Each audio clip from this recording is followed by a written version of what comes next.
Shalom, selamat pagi saudara terkasih di dalam Tuhan Yesus Kristus. Renungan kita pada pagi hari ini terambil dari Markus 5 ayat 36 dengan tema Jangan takut, percaya saja. Perkataan ini diucapkan oleh Yesus kepada Yairus, seorang ayah yang hampir putus harapan karena anak perempuannya yang sedang sakit telah meninggal dunia. Yesus tidak membiarkan Yairus dipenuhi oleh ketakutan, melainkan mengundangnya untuk tetap percaya. Mungkin jika kita lihat bagi manusia itu kondisinya sudah terlambat karena anaknya sudah meninggal.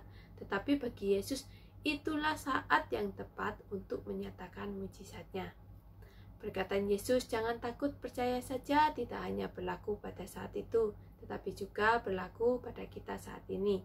Di tengah kekhawatiran, pergumulan, dan ketidakpastian hidup, Yesus mengajak kita untuk menanggalkan rasa takut dan menggantinya dengan iman percaya.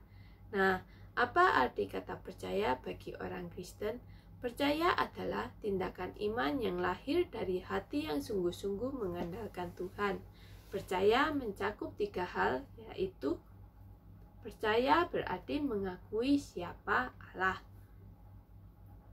Sebagai orang Kristen, kita mengakui Tuhan sebagai Allah yang Maha Kuasa, pencipta langit dan bumi. Kita juga mengakui Yesus Kristus sebagai anak Allah yang hidup, yang rela turun ke dunia menjadi manusia dan mati di kayu salib untuk menebus dosa kita. Ternyata nggak cuma orang Kristen aja loh yang mengakui Yesus sebagai anak Allah. Mari kita baca Markus 5 ayat 7. Dan dengan keras ia berteriak, "Apa urusanmu denganku? Hai Yesus, anak Allah yang maha tinggi, demi Allah jangan siksa aku." Setan juga mengakui bahwa Yesus adalah anak Allah. Jadi kalau kita Kristen tapi kita tidak mengakui Yesus sebagai anak Allah, masa kita kalah sama setan? Yang kedua, percaya berarti bersandar kepadanya, yaitu berarti menyerahkan diri sepenuhnya kepada Tuhan.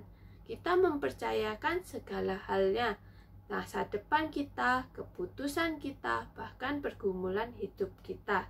Yang perlu jadi catatan di sini, jangan hanya bersandar kepada Tuhan di saat kita susah, di saat kita sakit, di saat kita tidak berdaya, di saat kita sedang dalam berduka, tapi di saat kita sukses, di saat kita senang, di saat kita happy, di saat kita sedang dalam keadaan sehat, kita sering lupa mengandalkan Tuhan. Jangan.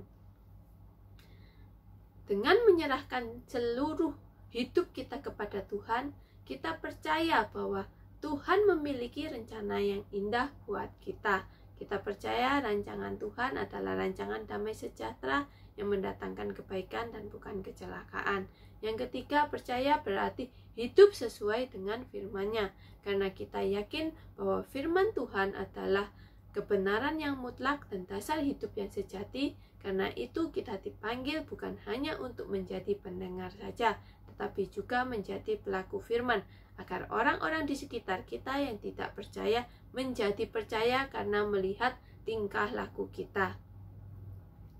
Saudara-saudara, mungkin pagi ini di antara kita banyak yang sedang bergumul. Mungkin kita merasa ditolak, gagal dalam menjalani kehidupan. Mungkin mempunyai trauma masa lalu atau luka batin yang tidak bisa diceritakan kepada siapapun. Mungkin kita sedang dalam kondisi kehilangan harapan untuk hidup, atau mungkin kita mempunyai keterikatan,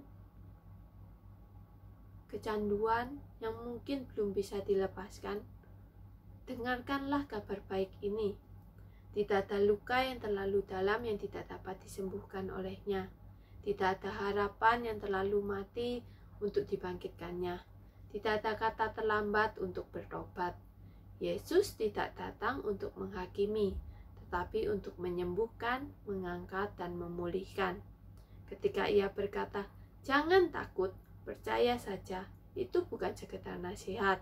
Itu adalah undangan bagi kita untuk mengalami kuasanya secara pribadi. Mari kita hadapi hari-hari ini dengan mata yang tertuju kepada Tuhan Yesus.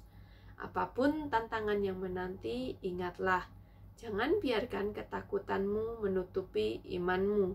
Hanya Yesuslah penolong yang setia, yang mampu mengubah air mata menjadi sukacita dan keputusasaan menjadi pengharapan. Bersama Yesus kita tidak pernah sendirian, karena Ia telah berjanji akan menyertai kita sampai akhir zaman. Demikianlah firman Tuhan pada pagi hari ini. Selamat pagi, Tuhan memberkati.